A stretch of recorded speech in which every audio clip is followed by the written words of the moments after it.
¿Qué tal Vale, nos va? saludaos. Qué cabrona, qué cabrona. Hola, Capitán Skinoki. Salud. Hola.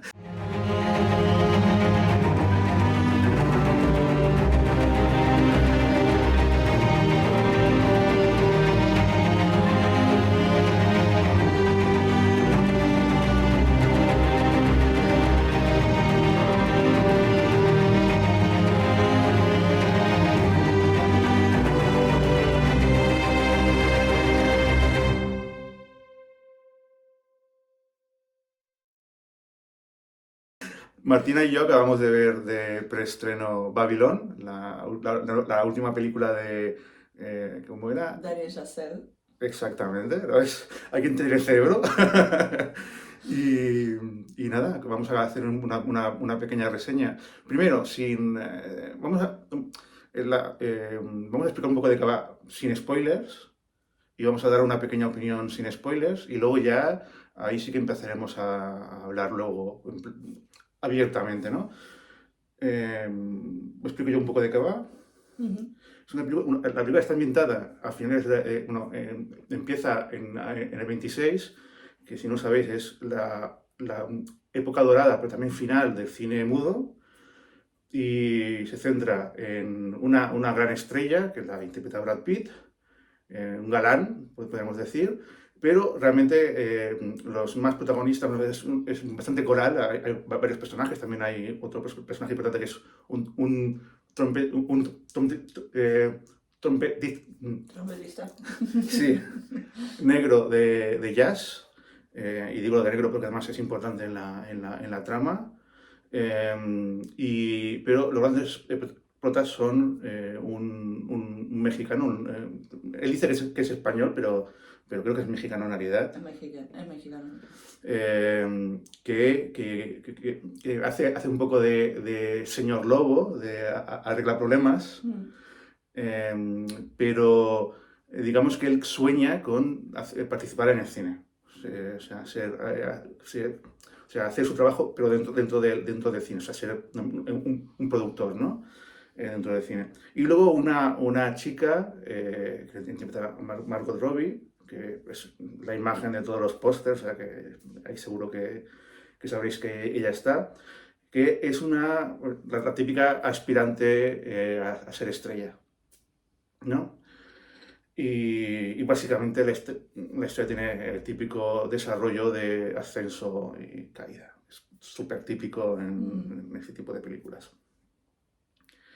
Así, una primera opinión sin spoilers, así general. ¿Qué dirías de ella, tú, Martina? Creo que sigue la línea un poco de lo que había hecho Brad Pitt con Érase una vez en Hollywood.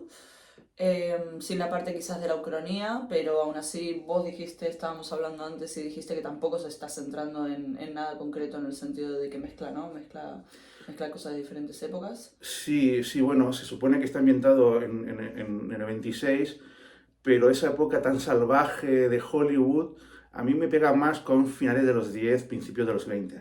Ujú. Ese Hollywood loquísimo, donde se hacen 20.000 rodajes al mismo tiempo, y todo es muy salvaje, en el que se trabaja de una forma muy loca, muchas horas, y es un trabajo loquísimo. Y luego, cuando llega el momento de las fiestas, la fiesta es brutal, porque claro, tienen mucho dinero, pero también han estado 6 días trabajando a destajo, eran fiestas salvajes, ¿no? Y eso, digamos que lo asocio más a eso, a finales de los años 10, principios de los 20, ¿no? Eh, pero bueno, sí, digamos que la película quiere parecer que se ambienta en esa época concreta, Ujú. sin ucronías, o sea, pero creo que un poco le añade las cosas que le interesan, ¿sabes? Sí. Lo hablábamos camino aquí y tú le decías, me preguntabas sobre el peinado de ella, ¿no? Sí, no, o sea, los actores están... ese es uno de los temas con respecto a este tipo de películas, que son como un monumento a un nostálgico, ¿no? Como un producto embotellado a algo que en realidad nunca se vio, lo hacen desde una perspectiva muy de los 2020, o sea, no están ni siquiera esforzándose en que la atmósfera, los actores, la caracterización de los actores sea, ¿no?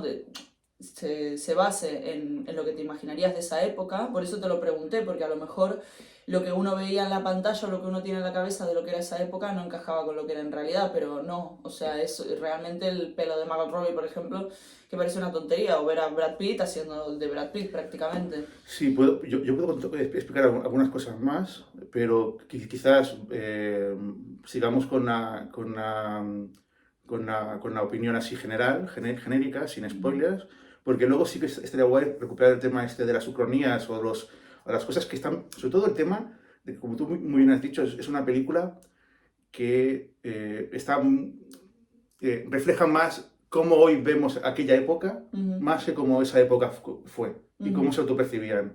Sí, sí. ¿Sabes? Es más como hoy vemos esa época nosotros desde el 2022-23.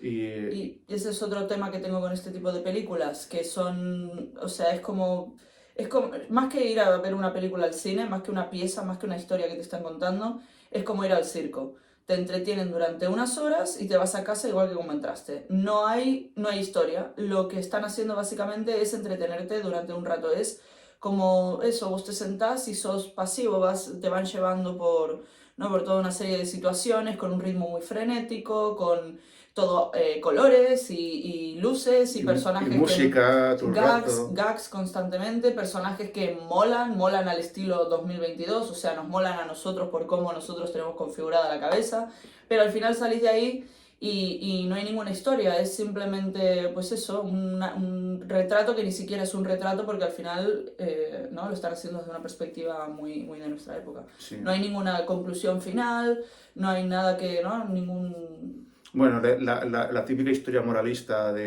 bueno, ya el título de Babylon ya te deja entender, ¿no? Esa vida de lujos te puede llegar a la desgracia, pero hey, estás haciendo arte, ¿no? Pero me quedo sobre todo con lo que has dicho de que hay mucha cosa, son muchos personajes, la cámara se mueve mucho, el montaje es muy dinámico, hay 20.000 cortes, Ujú. de hecho hay veces que no tienes tiempo a asimilar todo lo que está pasando, hay 20.000 extras. Y sumo o sea, es una película que te busca impactar constantemente y además ocurren cosas muy bestias en la película y siempre va a más, a más, a más, ¿no? Siempre que busca impactar y tengo la sensación de que aparte de lo que estamos hablando, de que es una visión actual y lo confirmo, es el hecho de que, también lo hablábamos off the record, tengo la sensación de que está hecho con mucha brocha gorda. Hay más intención de querer impactar o sea, es una película muy nostálgica que tiene esa mirada del pasado, pero hay más búsqueda de impactar que de conocer ese pasado Ujú. realmente, ¿no? Y la película constantemente busca impactar, constantemente. Sí, es una sensación que tengo con muchas películas que se van a un momento histórico, se hacen muchos biopics ahora mismo, ¿no? También, y se hace mucho esto de intentar retratar un contexto determinado, pero es que es eso, al final lo único que están haciendo es como llevarte de paseo durante un rato, desde una mirada totalmente actual, ¿no? A algo que es lo que decía, ¿no? Con respecto a la nostalgia, de recrear un pasado que nunca existió, porque nunca existió en los términos en los que está retratado en esa película. No hay ni siquiera no existe ni siquiera la intención. Hay momentos en los que Margot Robbie baila y la ves bailar como se baila ahora, no la ves bailar como se bailaba en ese Sí. momento, por mucho que te pongan música de otra época. Que tampoco lo hacen del todo, porque sí que es cierto que hay momentos de música de la otra época, pero casi siempre es una especie de como electro swing, ¿no? Ujú, sí. Es que no es realmente, o sea, sí que hay momentos en los que está la música diegética, en la que sí que vemos a los músicos y sí que un poco te transporta, pero tampoco es la música, no es el jazz que escuchaban ellos, es más bien el jazz que nosotros imaginamos que escuchaban, que nos gusta, ¿no? O sea, Ujú, es más agresivo, ujú, más bestia. sí. Cuando el jazz que escuchaban en los años 20 era un jazz alegre. Alegre, o sea, típico de Charleston y otros tipos de baile de la época, que eran bailes en general alegres, no eran tan impactantes, no era un pedazo de solo de trompeta espectacular. No Ujú, era tanto ese rollo, sino era más bien todo coral y más buscar el buen rollo, ¿no? Buscar música alegre y tal. Y aquí todo siempre se tira a eso, a ser espectacular, a impactar, a ser algo impresionante, ¿no? Y, y, y eso me lleva a lo que también habíamos hablado un poco de Off the Record, y es el hecho de que me parece que el director quiere hacer una gran película y es una gran producción y se queda un poco a medias. O sea, es una película que tiene muy buenos momentos y tiene momentos que aspiran a ser momentos icónicos, imágenes, ¿sabes? Que pueden quedarse grabadas y tal, pero la película en sí en general, sin parecerme mala, estando bien, no es tan buena como pretende ser. Mm. Tiene un punto de grandeza feliniana que se queda un poco, sí, pero no, pero es abuso de brocha gorda y como dices tú, el hecho de que muchas veces no tienes la sensación de que te esté explicando nada concreto, sino es un poco poti poti. Claro, le falta, o sea, le falta el contenido que podría destilarse de Fellini. Y no soy la mayor fan, pero esta película, pues es eso, no hay un discurso. O sea, lo hay, pero a pesar de lo que la película está intentando decir. Si lo hay, es en reflexión, o sea, en contraste con el cine que se está haciendo ahora, ¿no? Con las intenciones, pero no es la intención del autor que está ahí. Se hacen, insisto, muchos biopics, muchas películas de este estilo. Da la sensación de que están intentando ahorrarse la estructura de una historia clásica, pero clásica en el sentido de que tiene una razón de ser. Ahora simplemente son un compendio de imágenes que, bueno, pues eso, te van mostrando cosas y necesitan que ese ritmo sea frenético para que el espectador no se dé cuenta de que en realidad mucho no está viendo. Entonces, lo mejor que se puede decir de esta peli que es entretenida durante 3. Y creo que también por eso duran tanto. Creo que fuiste vos que dijiste, es curioso, antes las películas así intelectuales o de autor duraban 3 horas y las comerciales duraban 1 hora y media. Y ahora es al revés. Las de autor duran 1 hora y media y las comerciales duran 3 horas. Pero porque al final te están llevando por un viaje, insisto, es como pagaste tu entrada de circo, te vamos a sentar acá y te vas a divertir durante un rato, pero más allá de eso, ¿no? Es como podemos meterle todas las imágenes que queramos porque como no hay una línea de historia que hay que seguir, no sobra ni falta nada en ningún momento, ¿sabes? Y voy a seguir por lo que estás diciendo, pero aquí ya abro un poco ya la cota a los spoilers, ¿eh? A partir de aquí, si notamos, aquí nos damos rienda suelta a hablar de escenas y de que nos apetezcan, pero continúo con lo que estaba diciendo ella, ¿eh? O sea, pero ya estáis avisados, ¿eh? Lo que dices tú de que es muy eso, es muy poti poti, es que además incluso noto orígenes muy diversos, influencia desde hay un libro mítico que es muy de historia de Hollywood, pero desde el punto de vista más de chismorreos, que es el mítico Hollywood Babilonia, que además tiene el Babylon, que es muy evidente. O sea, es que la película tira mucho eso de referencias muy obvias.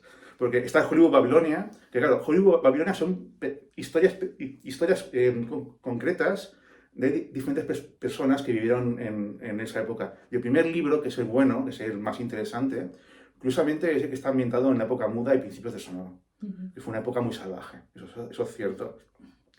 Y el segundo libro, que es el que está más ambientado en la zona más de cine sonoro, que es la zona más clásica, que todo el mundo conoce, es bastante más rollazo y se nota que está hecho un poco por la pasta. Como fue muy bien el primero, vamos a sacar el segundo. El Hollywood Babilonia es un libro bastante conocido dentro del mundillo.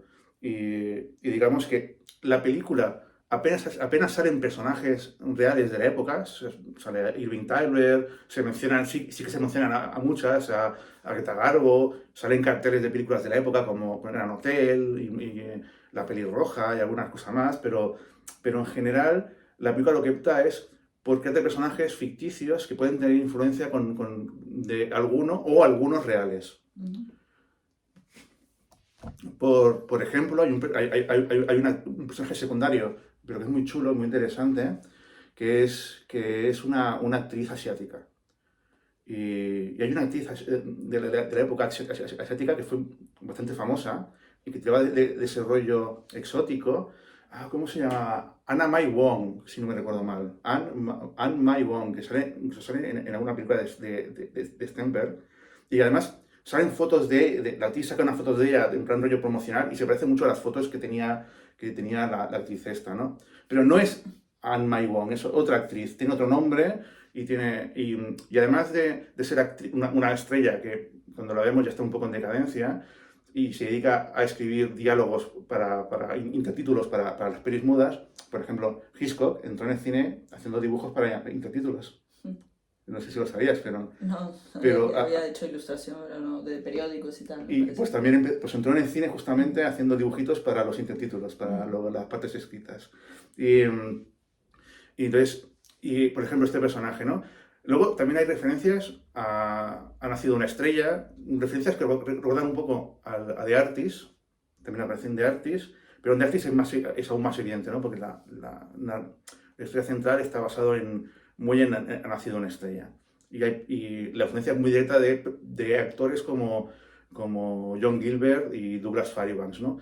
Que aquí también están, el personaje de Brad Pitt también tiene una fuerte influencia de estos actores, de John Gilbert y de Douglas Fairbanks y alguno más de la época, un gran más de la época, pero sin ser ninguno de ellos en concreto, ¿no? Y historias de actrices que tienen su momento de gloria y luego se vienen abajo, pues hay un montón. Claro, esa es la otra, o sea, te están primero esta obsesión actual por hacerse autobombo con el tema del cine, pero lo vamos a hacer, ¿no? Para darle un poco de sentido, vamos a hacer vamos a hacer una mirada al pasado en lugar pero se hace metacine constantemente, como si ya no se pudieran respetar ¿no? el tema de las cuatro paredes en el sentido de que haya una distancia entre el espectador y la realidad. Y por otro lado el tema de que la banda que te están haciendo una película que te va a ilustrar sobre te va a ayudar a entender parte del cine, qué sé yo, y se basan en cotilleos. O sea, toda la película son un poco cotilleos y miserias personales. Mucha miseria personal. Hecho en plan coña, porque esa es la otra. Y ya lo grande, porque la película es espectacular, eso es innegable, pero sí, básicamente son cotilleos y cosas escabrosas, a mogollón. Sí, sí. Algunas muy exageradas. Algunas muy exageradas. Sí. O sea, no es que no es que la odie, me lo pasé bien, es simplemente que últimamente veo muchas pelis que se hacen ahora y es eso, tengo la sensación de que no me están diciendo nada, que es como, bueno, eso, que es como el circo, es que es como ir al circo. Vas, te lo pasas bien, salís y estás exactamente igual. Es que en esta película además lo del circo sí, le pega mucho. Sí, sí. Porque toda es como, la película prácticamente es señoras y señores, el espectáculo. De hecho, va a haber momentos donde hay como anuncios ha llegado el cine sonoro, ¿no? Y es muy de circo, muy de circo. Toda la película tiene mucho. Por eso también hice un poco la conexión con Fellini, porque ese rollo circense muy teatral, ¿sabes? Muy operístico, sí, pero operístico sin la parte intelectual, ¿no? O sea, con la parte más circense, más de espectáculo a lo grande, ¿no? Pues sí, es así, es totalmente así. Y bueno, hablando de referencias así de brocha gorda, para mí hay muchas, pero la más grande es la de Cantando bajo la lluvia, que también, como película como película sobre el cambio del paso del cine mudo a sonoro, me parece incluso mejor que Babylon. Porque Babylon quiere contar tantas cosas y es todo tan exagerado que yo creo que alimenta todavía más los tópicos que ya hay sobre cine mudo, sobre el cambio, ¿no? Por ejemplo, todos los actores de cine mudo se acaban sus carreras. Es un desastre, todos acaban fatal. No, algunos sí, otros no. Algunos sí, otros no. O sea, los productores estaban encantados porque trajeron actores de Broadway que eran más baratos y dejaron de pagar sueldos de la hostia a gente que cobraba más. Básicamente por eso. De hecho, muchos de los actores y actrices que dejaron Hollywood con el final del cine mudo se pasaron al teatro. O sea, se vivieron con el teatro. La famosa Ura Swanson que hizo Sunset Boulevard, claro, es una de ellas. Sí, sí. O sea, Ura Swanson no es Norma Desmond de Sunset Boulevard. No fue nunca una mujer encerrada en su casa que no salía. No. Ella se ganó la vida haciendo teatro. Cuando dejó de ser una estrella de Hollywood, del mudo, se pasó al teatro y ya está. Y como ella, pues Lillian Gish y muchas más estrellas que o sea, voz tenían. O sea, es la leyenda, o sea, el cambio que hay es más porque a los productores le interesaba. O sea, entonces, esa leyenda negra, la película lo exagera todo, todo, todo, todo. Las grandes orgías, las grandes, el caos, porque es algo que se ve en la película, es que se hacían varios rodajes al mismo tiempo, sin haber separación casi. Y eso es cierto, eso se hacía. Pero sobre todo se hacía en la década de los 10 sobre todo, que era todo mucho, mucho más loco, pero en los años 20 ya se empieza un poco a ordenar. Y sí que es cierto que se mantienen espacios conectados y que, como no importa que se oiga uno de otro, sí que habían sets muy cercanos a otros, pero cada vez más se va, cada vez está más organizado. Hay una película muda, ¿cómo se llama? No me acuerdo el título ahora. Es una película británica que lo muestra muy bien, que habla de cine dentro de cine, pues esto de cine dentro de cine no se ha inventado ahora, o sea, hay desde prácticamente los inicios del cine, en la que se ve cómo se hacen rodajes al mismo tiempo, y es cierto, estaban muy cerca, pero no estaban ahí tan a lo loco. Había cierto orden entre un set y otro set, ¿no? En la película todo eso lo exagera, ¿no? Con la cámara yendo de un lado para otro, con 20.000 personas. Y Sí, otra es...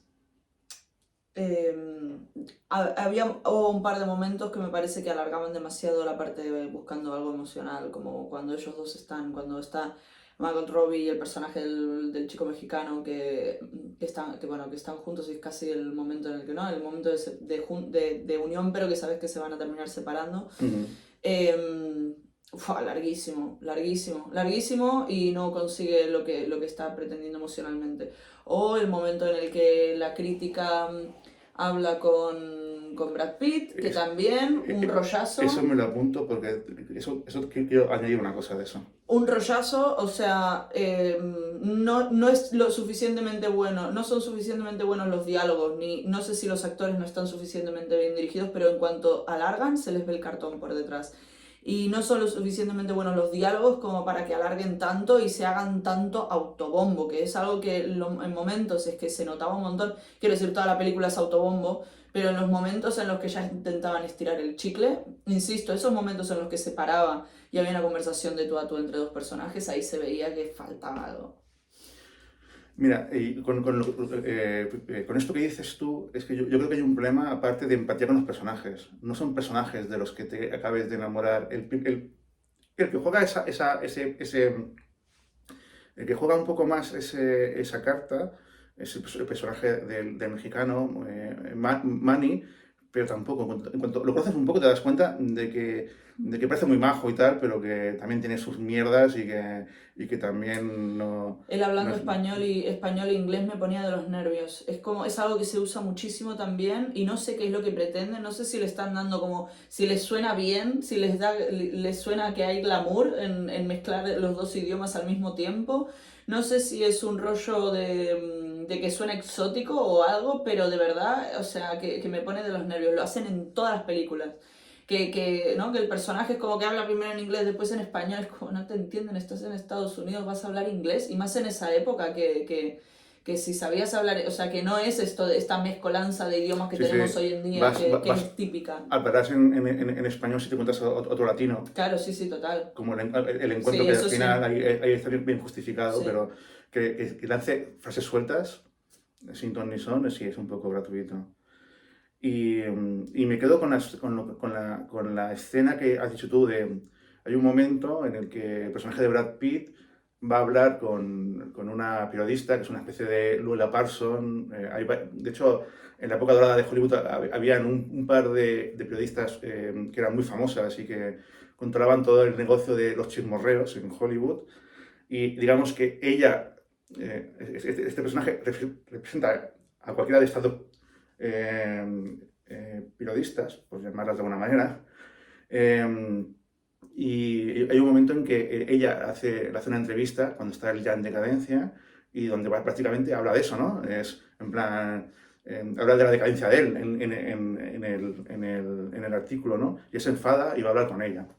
Aquí el tema es que ella le suelta un monólogo que pretende, como dice Martina, pretende estar muy bien, pero no... Manido, más que... Es muy si lo hubieran hecho hace 50 años, igual nos sorprendía. Igual decíamos, wow. Y que, bueno, ven a decirle que, bueno, que esto es lo que toca, que su momento ya ha pasado y que y que van a haber otros como él, otros más, que van a pasar lo mismo que él, la misma subida y bajada, y subida y bajada, subida y bajada, y que, bueno, que esté contento porque al menos, y a mí esto me chirrió muchísimo, y voy a decir por qué, que esté contento porque al menos ha hecho algo que dentro de 50 años, alguien que habrá nacido después de que tú mueras, te verá y seguirá siendo una estrella, ¿no? Cuando una vez mueras, ¿no? Seguirá viendo gente que te adore y no sé cuándo. Y eso es una visión de hoy. O sea, nadie a principios de los años 30 veía el cine como algo imperecedero que iba a trascender. O sea, el concepto de cinematecas empieza a nacer en los años 30, de hecho. Claro, sí, sí. Y se empieza a ver como algo de intelectuales y de universidades. Ya.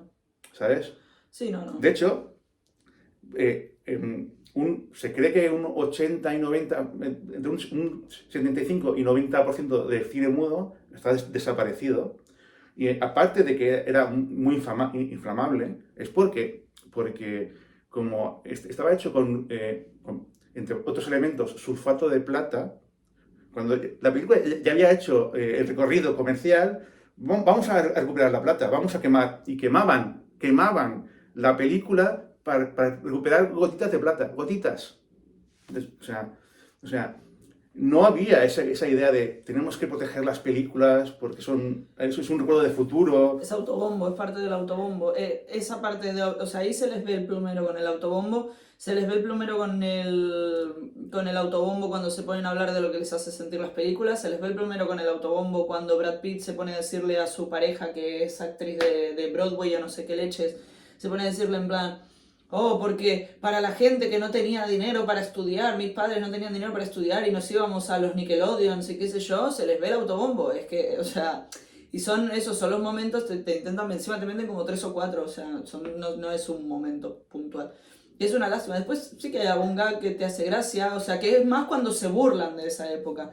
A mí me hizo gracia cuando el director le dice a Brad Pitt... Ay, ¿cómo le dice? Es tu único amor, nadie te va a querer excepto ella, pero está solo en tu cabeza. Eso es gracioso, porque se está burlando tanto del momento, pero también se está burlando de lo que se hace ahora. O la periodista también diciendo en plan, yo conocí a Proust, ¿sabes? Como en ese momento de tanta, ¿no? De tanto brillo intelectual también tenías a los boludos haciendo ese tipo de cine de mierda. Pero bueno, por todo lo demás, son momentos puntuales de... Y además, ese punto nostálgico, como tú dices, está en 20.000 películas. Es que hace poco yo vi una que era india y que, ¿sabes? Ese montaje que hay al final con Cantando bajo la lluvia, que te montan un montón de películas, sí. Y es como, oh, es el cine, oh, amamos el cine. Pues el mismo puto montaje, muy parecido, estaba también en la peli india esta que era de Last Pictures, la última película. O sea, la misma idea de poner al final un montaje como, oh, amamos al cine, no sé qué, no sé cuánto. Y es como, sí, es ese rollo de nostalgia, autopromoción, autoconciencia. Y sí, ahí tienes razón. Yo creo que ya lo dije todo. ya me voy a la casa. Ya nos hemos desahogado. Hala. Corto, ¿no? ¿Quieres decir algo más? No, básicamente despedirnos. Es terrible acabando los vídeos. Es terrible. Ya agarraré práctica. Chao. Chao.